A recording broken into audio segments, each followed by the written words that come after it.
Et na voyage oyo papa Wemba kenda kokufa na Côte d'Ivoire yo zalaka te voyage wana ta mutu moko te abiro akendaka. OK. Pona nini vie auti poto alaki déjà na basango moko ya bien te. Déjà c'est bandaki kolubama. Vie babomaka ye depuis mois de janvier. Akei. Kokoma komi na poto Marie Misambo akufia. Tant Marie Misambo akufia wa vie akoti na koma. Il y a 3 jours. Na sangwa Marie Misambo. Eza na danseuse moko kombo na ezalaka Maggie Fioti. Papa Wemba atika kaye na poto. Danseuse wana ayaka kozonga na kin. Kozonga na ye na kin, papa Wemba sutuka boye amona danseuse wana ye na ndaku parce que tant akomi kin aluki papa Wemba. Mais papa Wemba n'était pas content ya kozonga na ye na kin. Et après un moment, asala lokwa koma na problème ya mutu et yaka osala ke danseuse wana aye kokufa. Oyo lobo utanga kombote. Abandi ko bimana via loba na ye. Il paraît que babo tapé na musicien wana. Tenga na zolo bana via lobaka na ye bakutana na Bruxelles. Bakutana na ye. Ah Maki, boni, osamala mo anino. Oh, na zolo kaka bazo yebisa ngai. Koma ko bimana na intel. Mo bale mususu azate kaka. Yo moni kaka wana ka nino wana. Peut-être viele mususu ndenge ayi koloba na ye. Yazo se kaka. Ndenge kaka ba trouble ya ikosala ya koloba. Ya banda kosenga nini na vie akanga mutu wana akata yesuki ya wana se adikosi ya ubika. C'est ça qu'elle akanga musicien wana. Papa Wemba kanga mutu wana. Bakata yesuki wana se adikosi ye akubika. Donc payote oyo ya na piscine wana. OK. Fandi suko via tuni ma fille. Qu'est-ce qui te dérange avec toi? OK. Mais là yo papa na bana ko lobana yo. Oza ko lobana ngai nini? Domo. Ote yonde na eso na zolo ba uza complice parce que ozoli nga ko kanga mutu wana te okata Yesu ki na simanga na kobika. Lidio point pas à chaque fois aller kaka na ba émission aloba toujours que azaki na succès makasi na viva la musica mais azaki na musicien moko oyo azalaki jaloux ya succès na ye akenda plus loin aboma leki na ye pour que akoma na succès na ndenge moko na Lidio point pas ba yende abosana babimisaka ye na salle wana babimisi ye na salle mukolo oyo via yaka na redisi koyo baya koyoka batu nini oto retenir Redia amemaka bendo te. Bendo atikalaka tokei. L'air tozongi toyoko continuer ba concert musu ya Redia na ba intérieur bendo azalaka le soute. OK. Et à partir wana mouvement wana l'air via yoko ba. Comme viva la musique bendo kutupe amona na le soute. Comment yi aya kosala nouvelle écriture. L'ambassadeur des jeunes congolais pour la paix, Ado Youé, a procédé samedi à l'inauguration de l'ambassade dédiée aux jeunes congolais. L'inauguration de ces bâtiments se veut, d'après cet ambassadeur, être la concrétisation de la volonté du chef de l'État dans l'encadrement et l'épanouissement de la jeunesse congolaise d'ici et d'ailleurs. C'est ici qu'est situé le siège de l'ambassade de la jeunesse congolaise pour la paix et le développement de la RDC. Plusieurs délégations des officiels congolais, des mouvements associatifs publics et privés, d'encadrement des jeunes, des autorités nationales et provinciales, ainsi que quelques chefs de missions diplomatiques ont assisté à cette cérémonie d'inauguration qui est une première dans l'histoire de l'RDC et celle de la jeunesse RD congolaise d'avoir une cité de la paix 6-4 avenue Mafuata au quartier Basoko dans la commune d'Ngalima à Kinshasa. Il y a une nouvelle écriture. Album ya nouvelle écriture yango wana. Oui, azali na orchestre mais nzembo wana esalama na poto. Mutu atia asala rap wana ezali Tony Sad. De loin ou de près, inspiration wana ndenge batia partie ya rap wana kuna nini wana eyangi bisote. Samanga na poto. Et avant nouvelle écriture parce que New Jack bayaki na nouvelle écriture. Na libandeli. Est-ce que rap et bandai déjà kozala na musique congolaise to New Jack nde amemaki rap na musique congolaise? À partir ya nzembo wana l'air ebimi na ba concert sikoyo il faut mutu a interpréter voix wana lokola ye banaki kobenga ye New Jack ba New Jack pe bayalaki pe kuna na Bruxelles ani ma sikoyo vie rôle oyo apesaki ye nde yango wana donc yango wana omoni na musique ya nouvelle écriture New Jack na banzembo mosusu ebimaki lokola na ba extra large ba nzembo ebima na ba L apostrophe na nzembo extra large nyonso toza kuna na kati kuna ezali New Jack mais na soko lobi na nzembo wana ezali New Jack te ezali Tony Sada ezali pe moi musicien moko ya moi munene aza pe congolais azalaka na Bruxelles. Mais non, ma question est de savoir si rap ezala déjà na musique congolaise avant New Jack aya to New Jack nde amemaka donc apport na ye na musique congolaise ya rap. Mais n'expliquer yote rôle yango pourquoi New Jack ndenge na bandaki abandaka kosala yango ezalaka na volonté ya vie. Ezalaka na volonté ba wara ba memeli biso ya Jean nini ba ya Jean ba nini ezalaki na volonté ya vie. Yende mutu abandaki kosala yango donc ezalaki nde exclusivité na ye na nini mais comme même apport wana to betaka ba salsa na rumba na biso to kotsaka mwa ba salsa lingolo basikoyo ndenge pompon na nzembo na ye ya Jansi ndenge asaki yende muta memi sikoyo salsa na musique congolaise ba betaka yango ba jibe ba beta yango ba wera ba beta yango orchestre presque nyonso tu e beta yango le sikoyo lokola ya tiaki donc yende muta memi sikoyo salsa avant kutu ya kotia salsa wana bo vie déjà c'est sala nzembo mususu pe ya salsa. OK, et nzembo wana ya sai et ça là vraiment succès makasi c'est que qui sezaki makasi na nzembo wana? Oh, qui c'est pour nani? Parce que dernièrement dans cette émission na New Jack à lobby chant souvent et ça la succès makasi et ça la kisinde et ça ils sont vraiment succès il y a normal nzembo yo kan nango mais pour ça la période succès planétaire wana souvent ils ala ba fétiche. Bon, yende ezali point de vue na ye bosiko ngana kono contredire point de vue na ye na ndenge ni na réseau de quoi na ebité na circonstance nini oyo tunelaki ye question po ye akende ndenge wana ngai na bo respecter kaka nini point de vue na ye ezali ya ye menga na yebi nzembo soko osali yango malamu kisi ou pas et ko percer kaka. Mais c'est qu'on doit reconnaître qui c'est ça là moi quelque chose. Naza ko reconnaître ngana sala nanu kisite na ko reconnaître OK, Papa Jess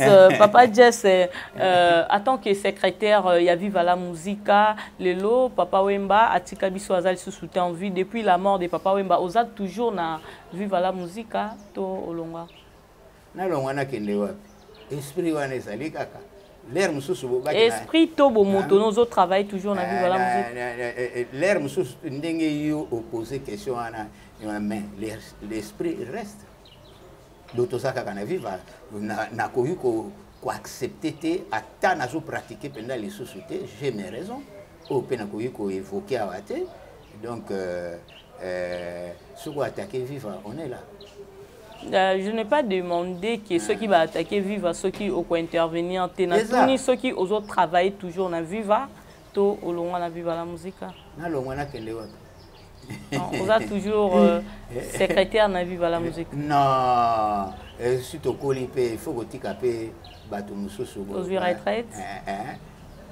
Retraite c'est trop fort, mais il faut que tu capes OK, Papa Jess, c'est bon. Et relation na yo na maman Amazon ezandeni. Moi c'est Papa Wemba. Au bon fixe. So lingi ko na benga ya oyamba na biso. Wana za mère. Wana za mère ya Viva. Au boye ni kamulini. OK. Est-ce que bana Viva, ba musicien Viva, ba Pompom Miyake, ba Bendo Son, ba Pati Pacheko, ba bango nyonso na ba New Jack, bango nyonso bazala pe reconnaissant envers yo ndenge o recrutaka bango. Mais wana baza baleki na ngai, wana baza baleki na ngai, bango nde pendaki to bundi na bango ba makambo mwa ebele. Il me respecte lokola ngai pe na respectaka bango. OK. Donc ceux qui pe ba muni ngai bazaka ne sengo, ceux qui ba muni ngai surtout na bango nyoso tu o pe mutu na kuta na gane mwa mingi za mingi mingi bendi. Yesu soka muni ngai atana ai koleka baba ya Jesse ozoleka boni même ni uja kwa no za koloba wana même nani pacheko to benganaka to sololaka ceux qui peut baza pe na besoin ya moi conseil vie tala neti boye na boye to pesa naka so ipe sengeli to mona to mais babengaka yo si to benganaka OK pas tout le temps mais to benganaka en cas de besoin ce que ça li OK poisa te ka to bengana yo wana pe komi nango pe na monotonie monotonie te ça pe na sens te likambo ça te bengana ka pam vraiment na bengi yo parce que na yo ka voir na yo mwa kala boni yo makamu ndenge nini yani ezana même bastino pe na poto na to bengana ka vraiment ba yaza za to bengana ka kutu lelo kutu boba ogi banga mutawoti ko benga ngai penda to sololi makasi ah OK OK. Ah, c'est bien le quoi, bo benganaka. Dernièrement, il y a eu une guerre entre Lidio Coimpa na Redi Amis. Problème vraiment zakinin. Oui, binda ko batu balala ka. Place bana bali. Ko benda na esanga kati. Donc boko ko benda na de baloba yake bobendani mais singa ya famille ebendana kame katana kate donc problème oyo alaki qui n'existait pas et yago existait et ça la pe mingi mingi ba incompréhension OK ya la pe ba mingi mingi na lo ba incompréhension na ba malentendu. Ah d'accord. Ah OK. Et na voyage oyo papa wemba kenda kokufa na Côte d'Ivoire yo zalaka? Te voyage wana ta mutu moko te abiro akendaka. OK. Pona nini? Vie auti poto alaki déjà na basango moko ya bien te. Déjà c'est bandaki kulubama. Vie babomaka ye depuis mois de janvier. Vie na bino akufi aboye na boye mais OK, avant kufa déjà sango yaka ki akufa na mars mais sango wane bandaki ko ya depuis mois ya janvier. Ah OK.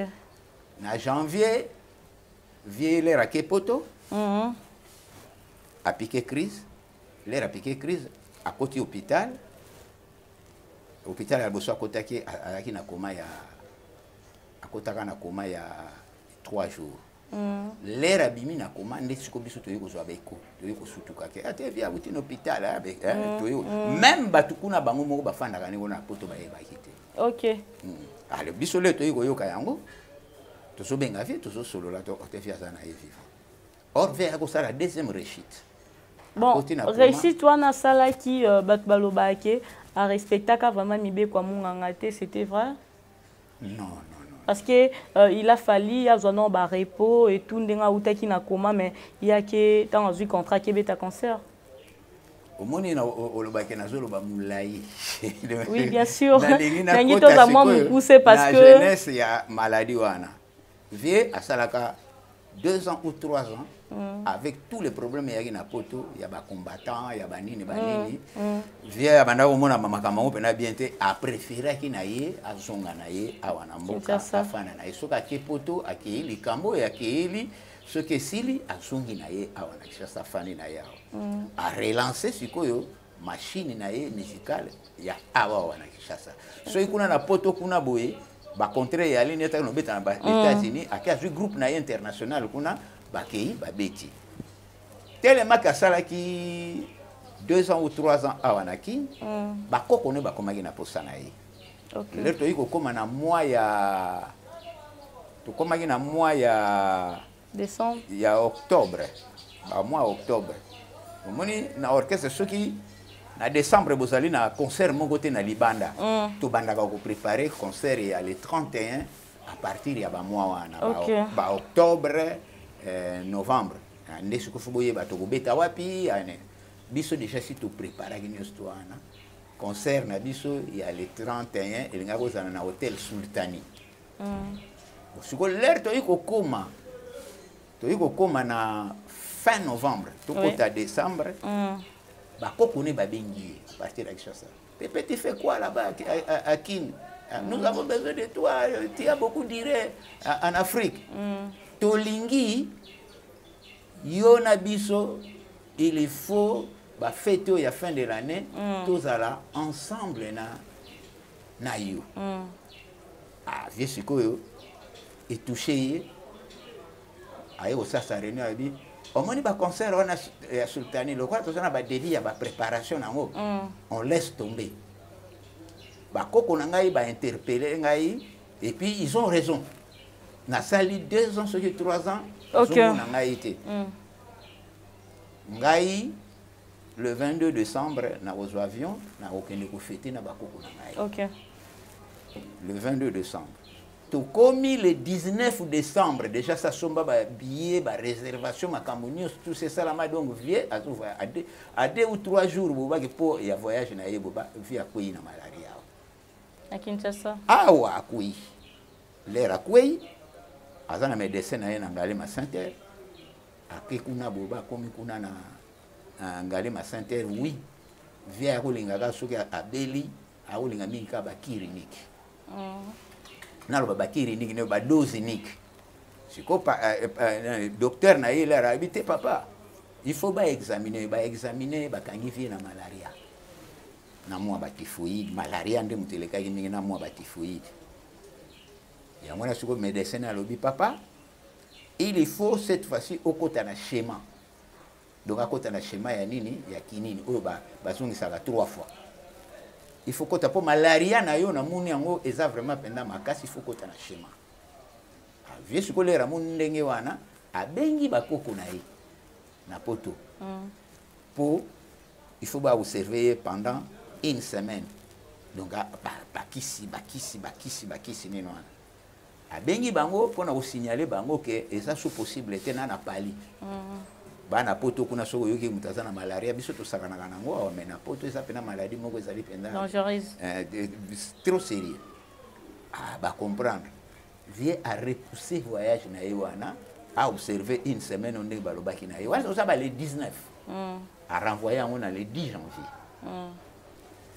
ce quoi à se conformer na ordre ya médecin les resili 7 jours wana ndenge balobaki na ye ba traitement esili effectivement pe vie pe mwanzoto ebandi kozonga na convalescence na ye wana ebandi kozonga avant que ndepoto atuni médecin na ye médecin a dit non je dois encore te contrôler azongi na contrôle et pas ya médecin na ye alobi na ye ça va tu peux faire le voyage au kokende mais en cas de apesi epe moi ba kisi mususu ame makonana via qui le 10 wana azui avion akei kokoma komi na poto Marie Misamu akufia tant Marie Misamu akufia wa vie akoti na koma il y a 3 jours. Na sangwa Marie Misamu to e pas. Na sangwa ya Marie Misamu. Donc ça les rechit. Marie Misamu si je me trompe pas le 16 janvier. Le 16 janvier. Mais il y a pas période wana. L'air aza kuna na poto Marie Misamu akufi. Il est déjà à ça les rechit pe à ça les 3 jours na coma. L'air abimi na coma. Abani ko observer bani ko observer na ndako médecin yaka atalaka ye ani asali vidéo moko boye pona wotinda ba condoléances atindi yango pa ya mami ilela po balekisa na télévision ya salini olie kaka izala ke Marie Misamu lobaka ke papa atindi condoléances na ye asali penda vidéo ngai vidéo wana lereleka na télévision na monaka ngote mais mutabenga kangai les réseaux leka Sénado. Viens, talananu viens, nini, viens zoler na télévision, attendre vidéo mo. Na yana fungoli boba na mon avis pâle. OK. Vieux Boba qui parle Boba, tu dis, je ne sais pas. Après, tu commentes na Sénado. Mais bien, quand tu as la vidéo, alors, à partir de la vidéo, na basango mususu précipita qui yango wana na mois de janvier vient na bina kufi ah boy na banda qui déjà koloba mais na kufite tangu sikoyo eleki bakundi mari misango mari misango ele bakundi ye tant o nyuso zwa ki wana po bakunda ye akundami quelques jours après vient aye ko sala deuxième rechute la sali deuxième rechute nde sikoyo baye ko mema ye sikoyo na hôpital bakotisi na coma artificiel il y a 10 jours. Okay. Donc il faut pas surveiller pendant 10 jours. Na 10 jours on a bâti ba sonde bakota ka bakisi. Yé aye baka elokoti. De soto comité na 10e jour. Et que la mukité ko kene na yenyo surtout ya mwana mais na 7e jour à la muki. Lera la muki yango no muni ki babanda iko landela babandi ko landela babandi ko landela babandi ko landela ti ayi ko koma na mois de mars voyage moko sala ki boba aye aketi Brazzaville pour azala ki invité na Brazzaville ya ki pe na mois de mars donc makambo moko pe ala ki kuna boye makambo kaka ya basap oyo lobi donc aya ki jiri moko wana fa azala na jiri aya ki pope azwa mois repos tango azongi na voyage wana oyo ko koma na mois d'avril ba médecin na ye o kuna ya poto amoni bango balobi na ye ke po malaria yango e yakozalaka implice ezokende te implice wana bande telemaki ata bamelesi baki eza kokende te ezokende te mukolo oyo ekendaki le bayobi papa en tout cas sikoyo mpenza okomi mpenza zéro malaria nde sikoyo azwi mois repos moko boye oyo azwaki wana ya quelques semaines nde ayi kotuna sikoyo médecin na ye en tant que nga nazali artiste nakoki kozongela mosala na ngai ya bine bon ça va okozongela mosala na yo mais pas question kosalaka ba 4 heures na podium ba 2 heures na podium ni wana okosala juste 30 minutes 1 heure du temps hein donc oza na podium otikaka podium ni wana et puis koforce te koyembaka pe te ke concert mobimba yo moko oza koyemba ni wana donc c'était ça ba recommandation ya médecin yango na sikoyo ayebisi siko collaborateur na yona oye ayakoza na yabi lokola ba médecin balobi boye relancer concert ya Abidjan relancer concert ya Nairobi ya Zambie na ya Luanda. OK. Siko vielera ye na voyage wana to sala réunion une fois na ye to sali réunion et si voyage wana pe mukola na réunion na nda yebisa biso na kosala voyage wana ngai kana ba petit na ngai nazalaka jamais chef ya délégation mais cette fois-ci je vais m'efforcer nazala chef ya délégation na okende kaka na ba musicien na okenda mutu moko te ya bureau po na nini to bandaki biso to tikala to yika mpiko po tozo préparer retour sur scène na ye le mois prochain le 20 mai. OK. Donc Marilo ngai ba Senado ba bisonyo surtout ba petit na ye wana to sala ko wana ya losiko biso to tikala to yeba comité yango e kozala ndenge nini ya préparation ya concert wana allez via ego ke na voyage wana pour ne plus revenir. Ah d'accord. Père son nom Papa Wemba et Papa Jess yo na lambio bobandaki ko sala vraiment ndenge nini pour vous gérer ba danseuse na ba musicien au sein de l'orchestre nde bobandaki ko gérer bango na misusu bazaki ba tetite misusu babandaki ko lingana te te ndenge ka wo ta wo tunanga question mo boba eso ya lijo na ready ezanga gate na ndako basane pasuka kaka na pasola ngai te mama ye muta pasola ki ama ye muta pasola ki ale komi ko benda na siko na e ya iko sanga te même na ba danseuse ba nungu pe ya ko sanga po ndenge baloba ke basi batonga kamboka te si mais il faut y baga ndenga ko gérer bango lambio ala ki na expérience wana makasi côté bana basi ala ki pena ko maîtriser bango na ndenge te ke ya dictature mais aki pena soki a lobby bango babanda ko considérer lokola papa po bango ba ko benge ya Lambert ba ko benge kaka pa Lambert so comme bon pona ba musicien hein pona ba musicien ezalaki pe problème te parce que biso toyelaki il faut oza na diplomatie il faut yeba pe ke komikitisa devant musicien il faut otia pe bobake oyo akoki kopesa kaka musicien valeur eza d'abord bato ya biro soki bino bobandi konégliger bamusicien na bino bozotala kaka balider orchestre ezokende na nini na kokufa donc ozomona et puis lere bokokende ndenge wana bobanda koloba bien te badésidrateur ya bamusicien bomemaka yango bien epai ya nini bokolinga te parce que bokolinga nini bino moko boswaka toujours baintérêt epai ya patron bonégligeaka nini or na orchestre mpo yo moto ya biro ozala bango nde moto bazali très important mais au cas où musicien na danseuse balingani sort ya musicien bando ozala nini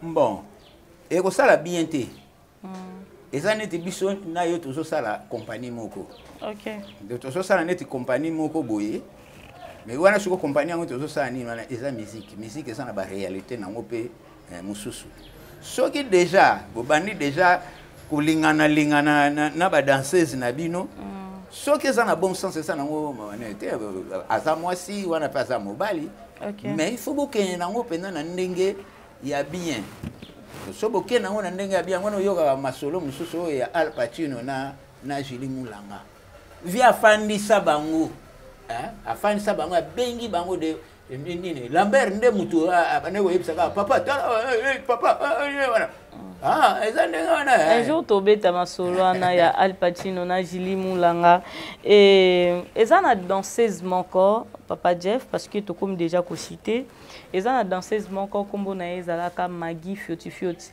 Papa Wemba atikaka ye na poto danseuse wana ayaka kozonga na kin kozonga na ye na kin Papa Wemba sutuka boye amona danseuse wana ye na ndako parce que tant akomi kin aluki Papa Wemba mais Papa Wemba n'était pas content ya kozonga na ye na kin et après un moment asala lokwa koma na problème ya mutu et yaka osala ke danseuse wana aye kokufa et tant danser avant danseuse wana kufa abanda déjà kobima na musicien moko munene ya mboka na biso na koki otanga kombote et tant danseuse wana kufi Papa Wemba aboya kokunda danseuse wana aboya même ko participer na matanga aboya même baloba na ye makambo ya danseuse wana Maggie lelo na ngi na yeba ezaka pourquoi Papa Wemba sepelaka te ndenge danseuse wana koma ko bima na musicien wana to asepelaka te asabotaka vraiment liwa na ye ba obsèque na ye po atikaka ye na poto ye moko ko se retrouver na kinto nini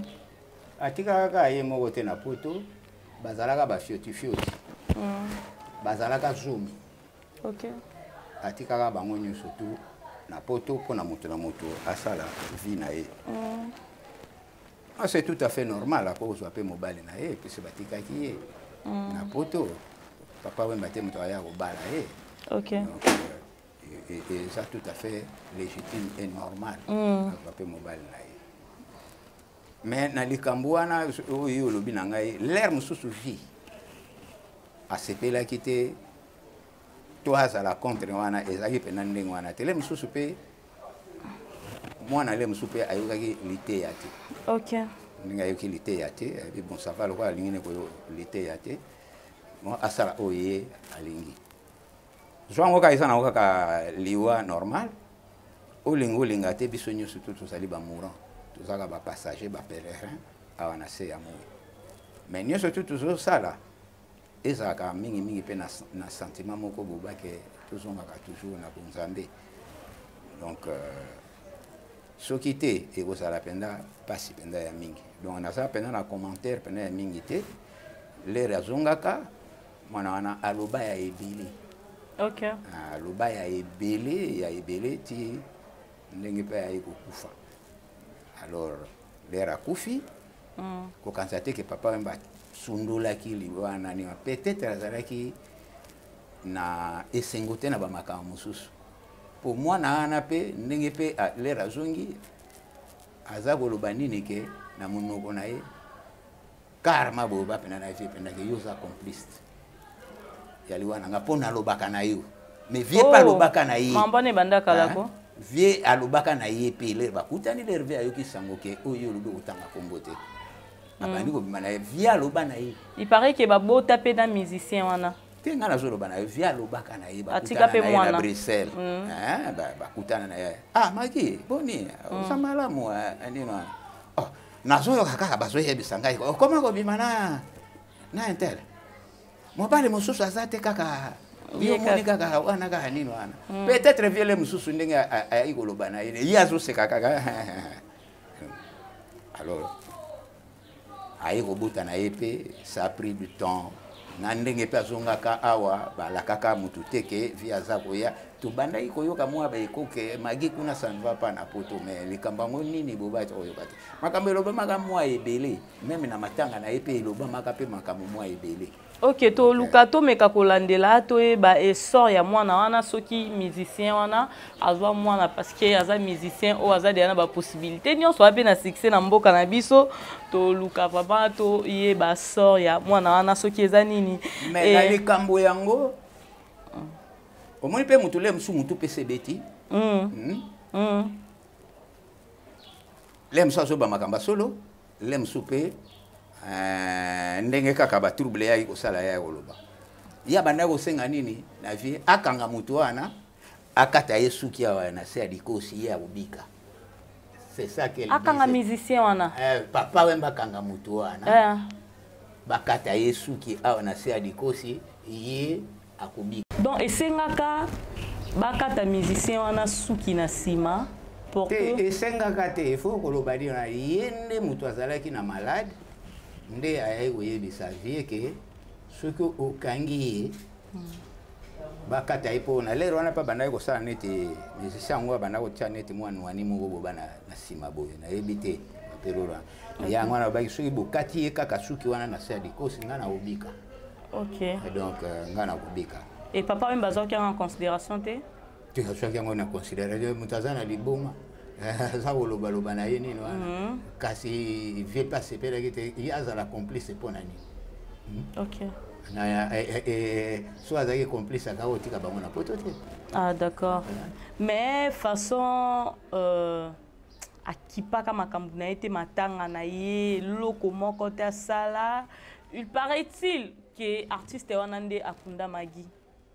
Si c'est na l'air wana makambo wana ezosalama pe eyebi ke l'air ye Maggie ayi auti poto aye akomi na Kinshasa biso pe toyebaki te mais bandeko ya Maggie baza na poto bango babengaki bandeko na bango awa bokende kozwa Maggie aza na santé bien te barefoule parce que na poto mundela azokoka ye lisusu te yango wana barefoule Barefoulaki pour quelle raison? Barefoule bon na ba désordre déjà mutu ezaki sous malamu te ba meki mais sikoyo il fallait boye bazwa ye batia ye ata kuna na ba Lazare na bango kuna mais bango ba préféraki le ba ye kotuna ke mais nani yango ni ote Elfie la danseuse ya papa yango moni pe kotsaki na avion.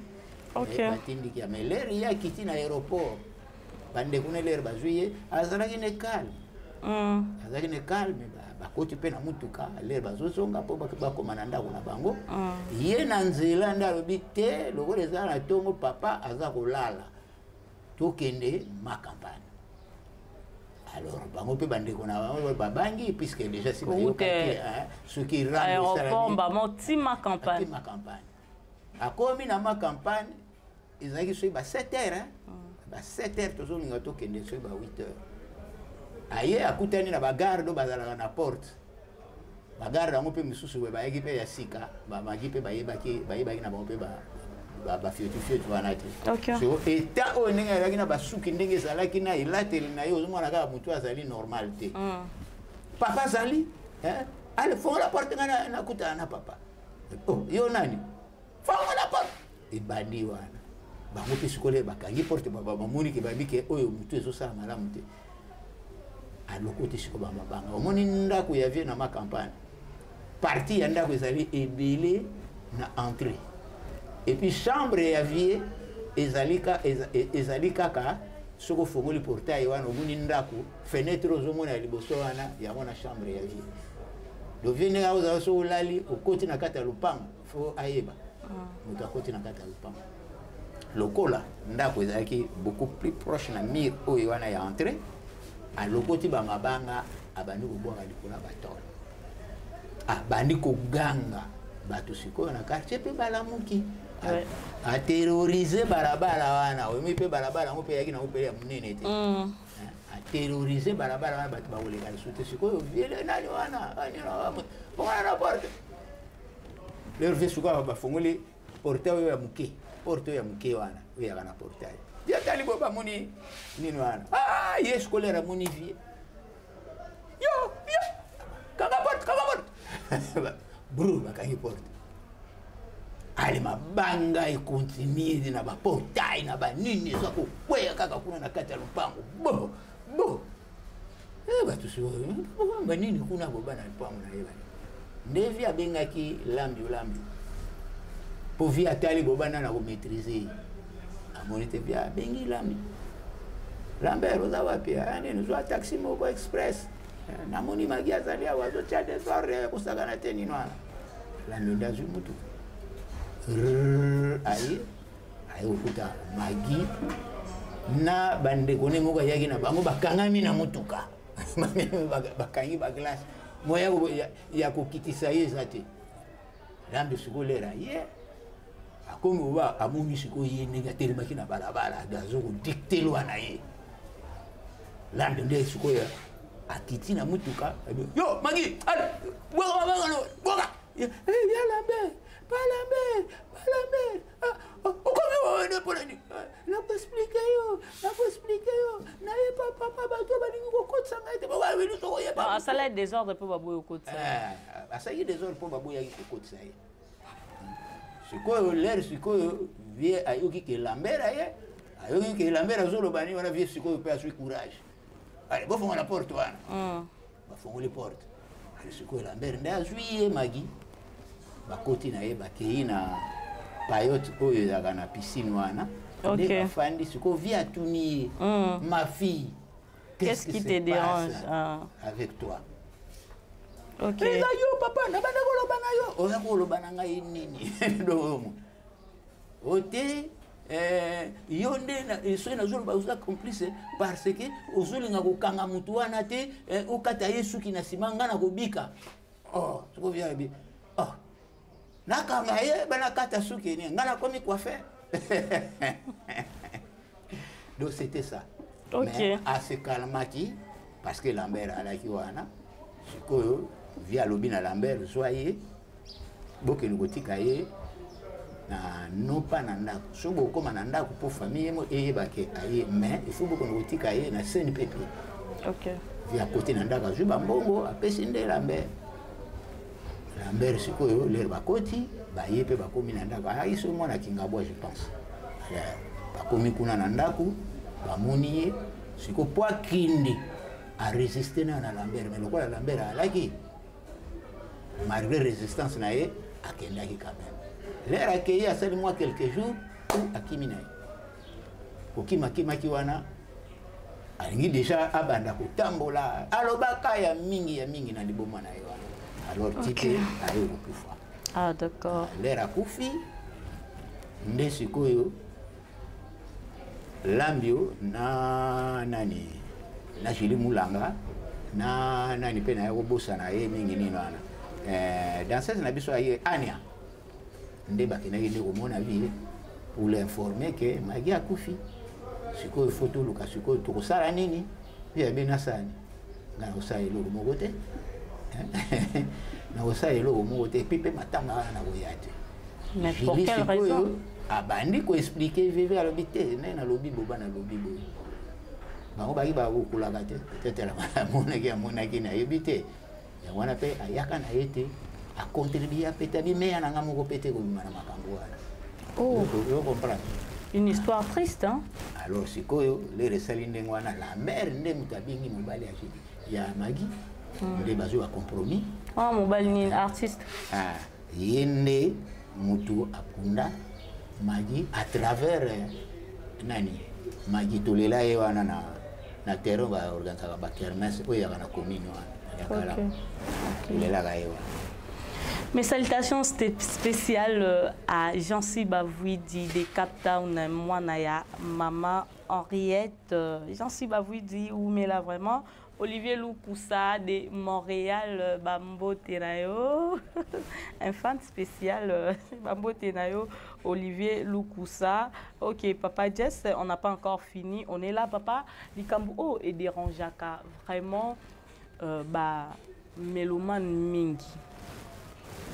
Mélomane c'est lamentaka vraiment na likambu oyo tokolinga vraiment to zwa éclaircissement et pas na yo par rapport à likambu oyo Lidio point pas à chaque fois aller kaka na ba émission aloba toujours que azaki na succès makasi na viva la musica mais azaki na musicien moko oyo azalaki jaloux ya succès na ye akenda plus loin aboma leki na ye pour que akoma na succès na ndenge moko na Lidio Kwempa mais et simba peka kate mais biso to viva la musica eza orchestre oyo ezaki vraiment réputé na féticheté et lo kwa de sala lo kwa bebisa moi réputation ya viva la musica ce que komeka ko expliquer biso musicien nini o akenda jusqu'au point ya ko boma ba membre ya famille na ye pour a régaler succès ya Lidio Kwempa. Vraiment pour nous répondre c'est du n'importe quoi. Ngai na ko répondre na ba makambo wana te bana ozasu ko attiser moto ole ko bobo ma moto bino boso boaka sous pétrole na moto et pe la sous makasi donc c'est du n'importe quoi ça na on va ba bilobela moto nio surtout na vivre la musique nécessaire sur vivre la musique ba pesa ga opportunité et puis ngonga na mokili yeba ke mokili ezali neti plaque tournante et tournaka donc ndenge moi et tournaka ezali ka pe ndenge pe vie ya bato kenaka li je veux passer là nzembo na ye c'est là wana olingolinga te etombolaka viva ya na succès ya makasi stino pe na tango na ye asali au meilleur Gillette mezengo e simba ye makasi redi pe asali pe bankunga na ye et simbi makasi ole na place ke ya ko lobaka ba makambo ezangi nango sens vaut mieux que osala musala bon bato baza ko zela yo te na ba maloba wana baso zela yo na musala donc réponse o ngana ko pesa yango wana na yebi ke bango nyonso tout baza ba frère ba problème ezanga kate na kati ya libota mais esila kana D'accord, Papa Jess. Oloba souvent dans l'émission que yonde mutu au soutena pompon mia que moi mingi na viva la musique ti a intégré vraiment viva la musique a zoapé place na kata viva la musique ezala kayo mais na ba émission vraiment to kaka pompon mia qui était ko reconnaître nde batumsu bazara ki soki na ya kande yo utobeta di solo ya papa son nom m'échappe au remplaçant qui Sacré Zaza, voilà, tout le monde a pompon mia qui est vraiment pour reconnaître que yo mutu au soutena kaiti avanda na viva la musique c'est pourquoi et ça kakaye ya kana communiquer oyo koluka musala o ngana tindaka na télévision naza contre yete omoni o utaki koloba pele kam na kozala contre ye pona nini bangonde mutu fuba bana donc yo le kana télé au fait si communiquer oh bon nouvelle écrite salamande ok ngana le kana na télé na lobby viva la musique recrute boya na bobongo mukolo ba ya bango nyonso tout alors on soutena kai en quoi bosani mukolo yango donc et ça na ngoka ndeka na uti koloba mutu na mutu ne oloba ndenge to bagino lisolo moko ya ba orgueil ya ba lokumu ya ba nini wana ça pas de sens pompom yake ndenge aye na communiquer wana à partir de communiquer wana yango wana esalaki ke aya kokoma pe pompom yake mais alekaki na tami donc alekaki na tami na lingono batami eza lokola nini wana na examen na concours moko elaki wana alongi na concours wana ok bato bazalaki censé ya ko retenir ba musicien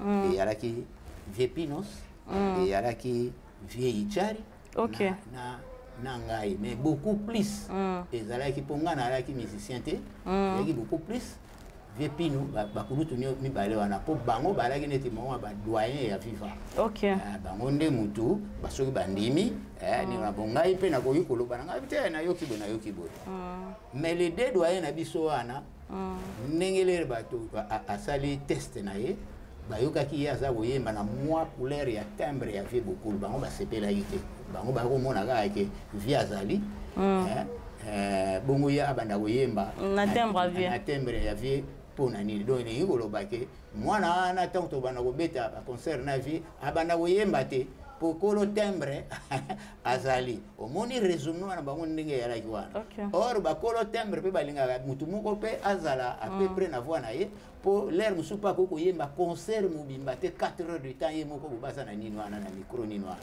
alors soki mutu wana mpe azali oyo akoki kokitana na ye ekosala ye mpe bien ye mpe apemaka donc ozo comprendre sikoyo nde pompo nayoki ke ye oza mutu ya mibale ni wana loba ye nde abosana babimisaka ye na salle wana babimisi ye na salle mukolo oyo vi ayaka na redi sikoyo baya koyoka bato nini oyo toretenir mais déjà na ntango toretenaki tobandi mpe kosala ba répétition ya répertoire ya viva la musique bavie bakomona yo mukolo via oya yo okanoyemba mpenza lisusu te nini l'air baye ngai peke na cc na via zana na poto ye pompo ayebi yango tenga na bandaki kokotela ye à distance naza kokumisa ye pa ya vie vie pe akoti vie l'air bayaki eloko ezalaki neka na mutu boba amona na petit oyo jes aza kokumisa OK mais ye quand même azalaki conscient te ye pompo ayebi te OK po ye ayi koluka mosala cuisine yango ndenge eyalaki ayebaki eloko te ne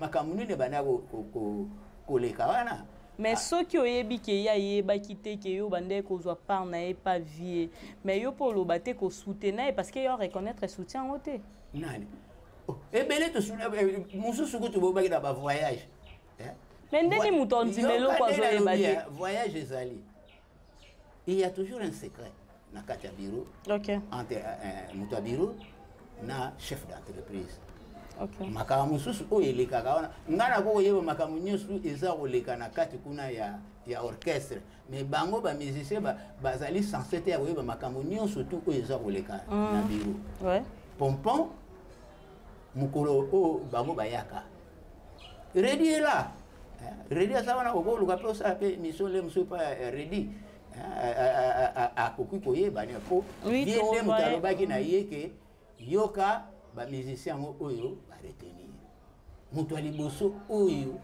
balobaki na leka parce que vie na ya kotia ye toujours mai na monoko babandaki kaka na pompon ozo comprendre pompon ayembi vie afandi wana redi afandi wana groupe nyonso to eza wana po lere bayaki kosala bateste basalaki bateste devant barama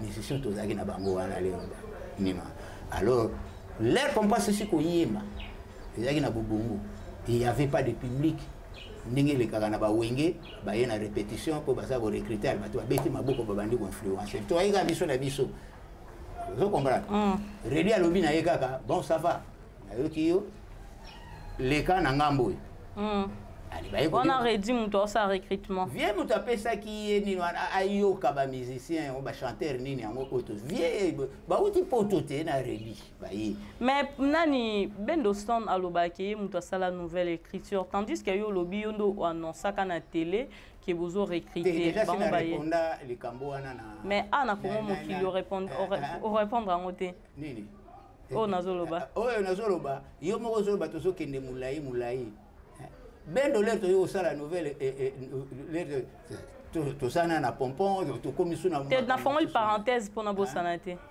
alors to kangana parenthèse to sisana d'accord pompon alors l'air sali ndenge wana baye ko yoka ibos baye ko yoka pe Bendo l'air sikoyo ici or ndeto waki na sala wana on a zo bano eza ba chose vraie OK Pinos na vie Charles babimisa ki pompo omoni ke oyembi vie kuta commenter tenino donc c'est que vie a sepelité babimisa ye libanda OK akiti na se siko l'air bayoki baninga mususu bo ba siko esili sentence siko elingi kweya qui sont retenus retenir ka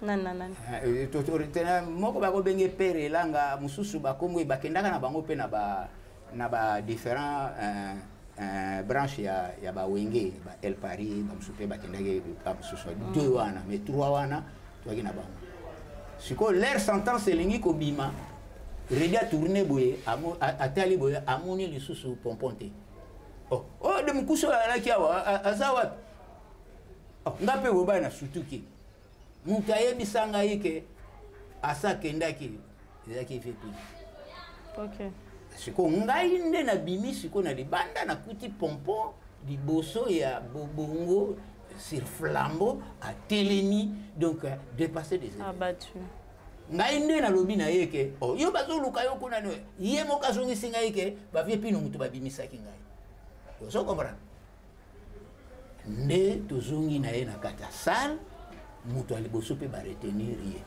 OK zo comprendre mais na yebite masolo yango ni wana do ba misusu lokola babotaki bango na liki baki na liposa ya mabela mamate po mutu abotamine na liki akozala posa mama non aomona kaka makambo nyonso mpe ezali ndenge question mpe outi koloba na ngai ya bendo ye ayebi esprit oyo nouvelle écrite esalama ayebaki yango te de loin ou de près bendo nde soki loba moto apesaki nkombo ya nouvelle écriture ezalaki nde ye eza te structure wana nyonso to ndenge efandaki wana ezalaki nde ye ayaki ndenge baninga bayaki na communiqué ozo comprendre OK oui nga na luka bendo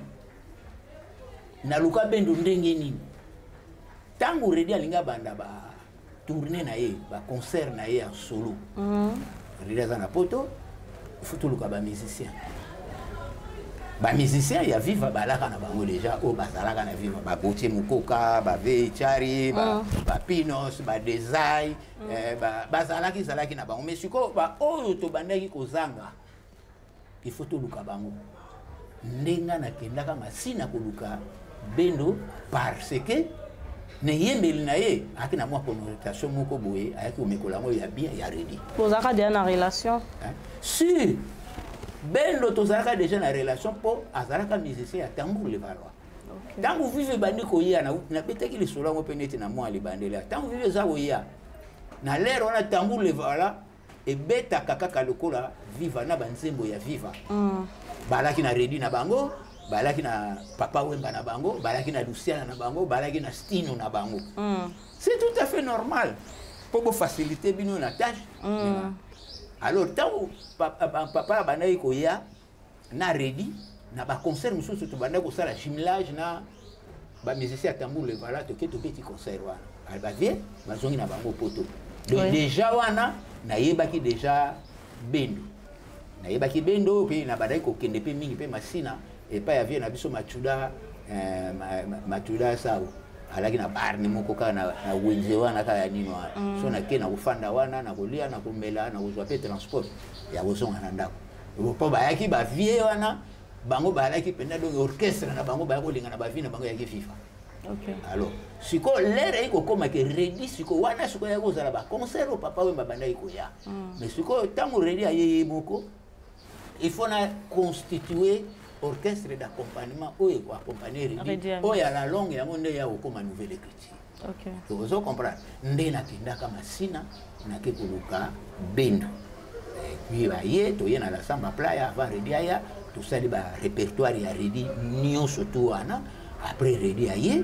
mais makila ya ye na Redi on dirait ya kosimbate makila ya ye ya kosimbate pona nini ya ki ba compréhension na ba malentendu concert au moko to vie ayaka na Redi Sele le roi se retrouvaka na kini batiaka ye lipapu se retrouvaka na kini scolaire vie aye photo beta la messe des officiers to ke to jui Tambour le Valois comme d'habitude na Tambour le Valois balaki na leader na bango ya leader ya ba bendo Jani nani Jani comme ne yayi kaka Jani aki chanteur moko donc penda fantastique yende penda ko mekola penda vie donc je comprends ndenge to solo baboy azali na Yoruba ke dakala na Nairobi.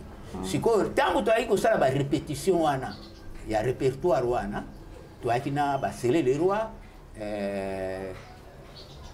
ready nani me ba ready bana ko yakaka air moko bolo wa sele déjà ça sala ki wana donc ba mona ka makamunyo surtout et vous kende en avance. Après l'air va se répéter petit wana jani asalaki moi ceux qui moi demi to moko boye to eloko moko bayemba ka ndenge wana te sele asali remarque ya oh yolo bananga ipona nini wana yo le kinga na chant esaki net ngoma makele ready pa yi repler ye na ready ready ko kuta mungu na ko ebanda ko beba to pekisa bazo ko ready ndem tasisa ka makele lo siko na bantandement wana ready akansaka ke musicien ngo ya mankaka sele de roi bendo ya bendo. OK. Alors sikoyo l'air ready aye to beti ba concert le to beti ba concert ya gina chasta photo kene ba Brazzaville ready amemaka bendo te bendo atikalaka to kei l'air to zongi to ko continuer ba concert musu ya ready na ba intérieur bendo azaka le soute. OK. Et à partir wana mouvement wana l'air ready ko ba comme viva la musique bendo kutu pa mona na le soute comment yi aya ko sala nouvelle écriture. Nouvelle écriture et yennengeni le to sali album wana to sali sikoyo vie atie 6 chansons te vie atie 5 chansons o ezana ba mama ezalina ba eske album wana ba diama o yo solo ba wana sikoyo biso pe na compte na biso boye to tie biso to tie 4 chansons pour Asta Paola alubinze monangai et vous savez mana bakini te akono sala ngona poto donc biso to tiaki mamuka pinga ya bendo et faut perso ya bendo Jansi ya pompon na consolation ya rap album wana après sikoyo l'air sili na studio ba pesa ka ba komo te album Pentagone album kombo nango boyi album kombo na maître de l'école sikoyo kombo ni ba ko pesa bendo ndi mutapesa ka idée habité bien au lieu que tout le baka que viva la musique à Elkin na El Paris wana déjà ba winge déjà si ba lobela yango vie par bien siko nini ndi alobi que non vie eza makumi ya sika nouvelle écriture yango wana ndi yo sali orchestre yo so sali orchestre na donc a recruter biso na ba colonel Jagger biso nyo ya recruter biso na ba Pinos na ba vie chari na ba Lamio. Vraiment. Merci beaucoup, Papa Jess. L'explication est vraiment claire.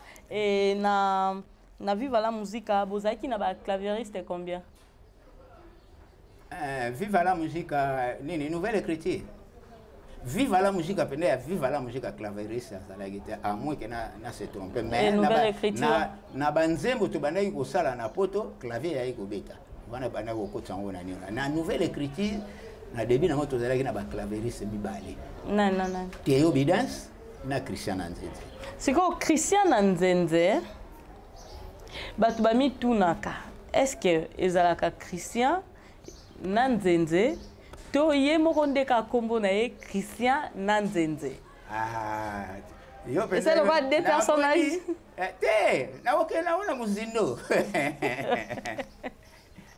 Christian Nzenze na Théo Bidance ozui Rama ozui Deo oya kufa. OK. Bango nyo surtout ba uta côté moko baraka ba musicien ya Gâteau Bivins azala ki se awa ba on beta album wana. OK. Bazalaka ba musicien ya Gâteau Bivins Gâteau lera akei na ye bango batikali banini batikali. Tant que vous avez la nouvelle écriture, Moutamema Bango, pour Bango Baba Yolo. Moutamema Bango, camarade ya ready oyo kaka profiter pêche Rodrigo. Yende ba petit na ye ya quartier, les autres linga tout ça la penda orchestre, penda comme penda orchestre oyo ya comme penda orchestre et nouvelle écriture. Yende Moutamema la biso Théo Bidance. Théo Bidance azali maître ya Christian Nzenze. OK. Donc biso l'air to ko beta na bango to ko beta deux claviers. Clavier moko boye ya Théo Christian, clavier moko kuna boba ya Théo Bidance. Tant vous viez pas y na ba début ya nouvelle écriture to bana ko beta ndenge wana mais siko na litoi via bana ko sepela mingi na Christian Nzinzi. OK. Et ça là qui moi bien te et pas ya Théo Bida c'est pour y a là qui maître ya yim tala ki ba sepel ne élève maître Siliki. Yim tala ko la clavier. Qui est au sala so et ça là qui ndenge wana Théo na ba début wana kaka. Alongwa na ye akenene kokota na BCBG. OK. Asali pe ba tourner et belé na papa chéri. Donc akipeda akomaki clavieriste ya nini wana. Siko l'air Christian Nzenze elinga koloba kaka clavier na vrai dingala. Ya mwana baso mutu abeta kanzenze. OK. Ah d'accord. Siko yo Christian l'air a Kimi a Longwe nouvelle écriture accueilli quartier latin a mimi na tournée moko européenne ti américain a Kimi na États-Unis. OK. L'air a Kimi na États-Unis. Muto ya bandai ko beta clavier liboso na musique congolaise ba ko benga yeka seske molenga ba ko benga ka pe Nzenze yende mutakoti saka penda clavier muto liboso na musique congolaise. OK. Mwana na ye aradaka musala ya papa na ye ne ayaki kokota pe na nouvelle écriture to banda ko benge pe lisusu kaka Nzenze ye kuto ndeto akotia Kongo nete ko benge kaka Nzenze. OK. Laziki mwana ya oyo akotisaka nini wana clavier na musique na biso mais ye aya kozana ba copne mususu muni orchestre mususu betaka na ba centre culturel ba sala pe ba tourner na États-Unis ye ba na katelo ba makapete ba kenda ba mboke bele ba Hongrie ba nini wana ya zalaka pe na kati ya ba groupe wana boye ayi kokende ti ye moko lera muni ba makambu azu ba makambu na ye alongwa na ye asala structure na ye culturel mobile. OK. Spécial coucou à président Emmanuel Mambo depuis Cédar Rapide, Père des Nations. On est ensemble. Tokom Nabiso Koshite, Papa Jess. Mais pourquoi Bendo na pompo miya ki bayo kanarate depuis Kala? Depuis na viva la musique, Bendo na pompo miya ki bayo kanarate. Si na nouvelle écriture. Na l'air à quitter nouvelle écriture bayo kanaga. Mais Bendo. Mais c'est ça. Bendo abeta même Jansi aboya kayemba aboya ka kosala clip. Nani pompo miya ka beta Jansi Bendo ayemba te. Ayemba. Mais aboyo sa clip. Aboya ka ndeko sala clip. Ko yemba. Batika la oyo kanate zala nini en fait entre bango balé. Wana tuna bango papiso bazali en vie. Wana nde na yebi ke e banda kala mais elo na lobi ke na Ethiopie pona ko quitter nouvelle écriture bayo kanaka. Bakenda ka sali nouvelle écriture de l'an 2000. Papa Gesto comme Asuka, une toute dernière question. Pourquoi tu as Nzembote na viva la musique? Nani? Yo. Nga? Oui. Nga na musicien na volonté Nzembo ndenge. Non, ba biro pe ba chaba Nzembo. Je peux composer mais en tout cas et la nga yete. Soki nazalaki na Nzembo na nga yena tia. Butakisi boba na wenge atia. Vraiment. Atia donc au lobby que tout bien il faut aller na tia. Mais na tia ti. OK. Docteur Blaise, il est léqué. Na oyo, je te salue. Papa Jess, en tout cas. Petite sœur, comment est ça Jenny. A kanginga yawa. Lero la l'émission na kangio vraiment. Simbi José Profa. OK. Les grands qui Simbi José Profa, Mbote Nayo, de la part de Jenny Massanka, José Profa, na Pesibino Bambote. En tout cas, tu vas m'attendre. Joseph, on surtout en tout cas pena Bambote ya ebele, mais na rapena mutu nanga moko boy, wana pena za penza leki me master. Nani wana? Ye penza bango na ba Igo Tanzambi bango mutu penza ba simba ka penda change. OK. Wana ba ningisaka. Le wana to yimba ka boba na vivre boba. Igo Tanzambi 20 ans d'expérience. Vraiment. Mais ye siko le wana azalaki wana zaki ba héros dans l'ombre. Mais ko beta siko ta ba 50 ans ya change. Okay. Bruno Lubika. Oh bon à propre, ya Bruno Lubika, bambote na yo, ya Papa Jess place à Dimiselio. Vraiment. Ah, ça fait plaisir, hein. Donc, yé penza depuis Baigo Tanzanie. Yé ce qu'on a quand ça a comme 50 ans. Malgré quand ça a state mais ce qui a ya ba di gablo na yé ali. Alande la kayango awanga na musala na été. Vraiment. S'investir ça kapena na musala na yé. Ah OK, c'est bien. Ba Edo les Sédois ba petit nanga mususu Adam sur le Molokai. Opena bana ba simba ba masolo ya la musique na ba. Vraiment. Vraiment. Ah, Papa Jess, c'était un grand plaisir pour moi de te recevoir sur ce plateau et sur ces chaînes Congo Mokili Télévision. Et nous assure que nous avons sepeli, nous sepeli si bongo pe balandi ya Congo Mokili Télévision, ba commentaire na bino, ba suggestion na bino et que ça va vraiment bien. Et Papa Jess, comment Kabwana, s'il faut passer un message. Oui, on est autorisé, les musiques congolaises et rataraté. Tes messages, je mais je suis fier de la musique congolaise. Ok. Nous avons vraiment une très belle musique mémoire. Ok. Malgré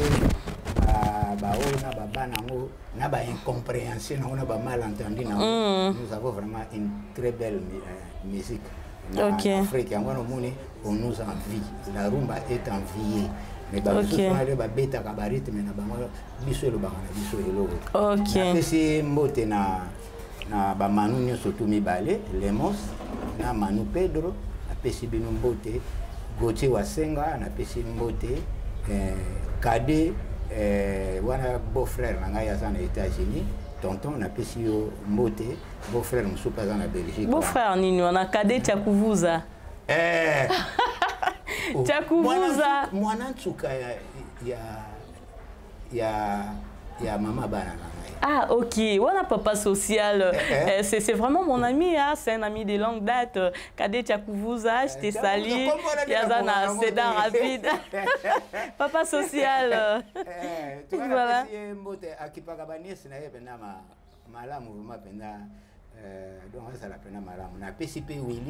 Willy Pelou na pesi mbote. Claude Bolembo. Lende na pesi mbote. Tajos na Toulouse na pesi mbote. Petit frère na propre Guy Solo na bossa na yemi na pe na pesi mbote. Fabien Moubenga na pesi mbote. Et puis nani Olivier qui est gentleman.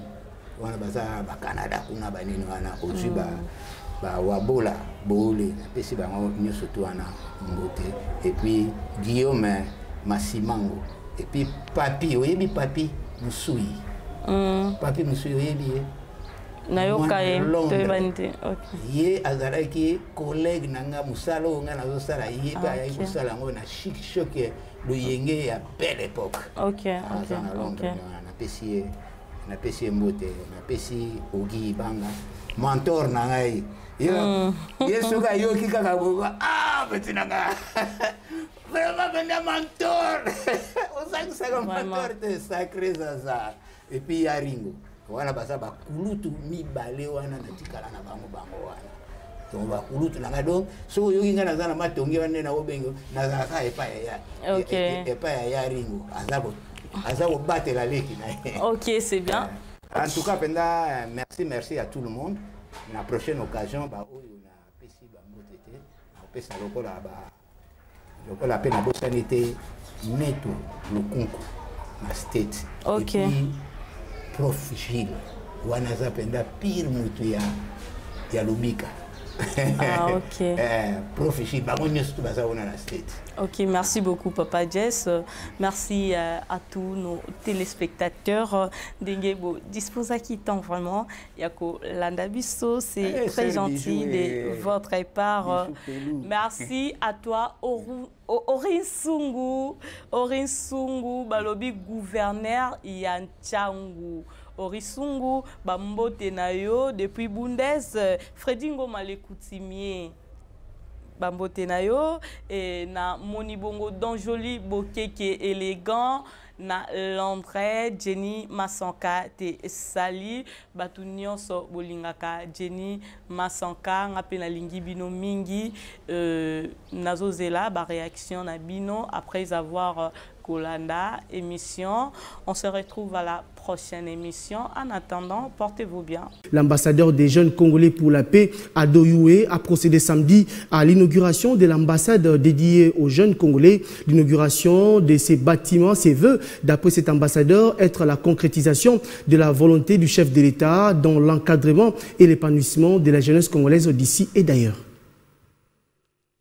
C'est ici qu'est situé le siège de l'ambassade de la jeunesse congolaise pour la paix et le développement de la RDC. Plusieurs délégations des officiels congolais des mouvements associatifs publics et privés d'encadrement des jeunes, des autorités nationales et provinciales, ainsi que quelques chefs de missions diplomatiques ont assisté à cette cérémonie d'inauguration qui est une première dans l'histoire de la RDC et celle de la jeunesse RD congolaise d'avoir une cité de la paix 6-4 avenue Mafuata au quartier Basoko dans la commune d'Ngalima à Kinshasa.